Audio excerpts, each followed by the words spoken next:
మీరు ఎన్ని పూజలు చేయండి, ఎన్ని నోములు పట్టండి, ఎన్ని యజ్ఞాలు చేయండి, యాగాలు చేయండి, చిట్ట చివరికి అడిగేది ఒక్కటే, శాంతి శాంతి శాంతి.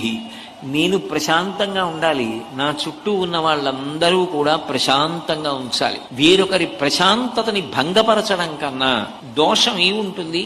ఎప్పుడూ కూడా ప్రశాంతంగా బ్రతకాలి అంటే అసూయా గుణం నుంచి బయటికి రావడం ప్రధానంగా అలవాటు చేసుకోవాలి. తనకన్నా కింద వారిని కొంతవరకు ప్రేమించి వారు వృద్ధిలోకి రావాలని కోరగలడేమో, సమానులను ఆదరించగలడేమో. తనకన్నా అధికులు కనపడినప్పుడు నమస్కరించి వారి ఔన్నత్యాన్ని అంగీకరించాలి అంటే గొప్ప సంస్కార బలం ఉండాలి. అటువంటి సంస్కార బలం ప్రయత్నపూర్వకంగా అలవాటు చేసుకోకపోతే వచ్చేది కాదు.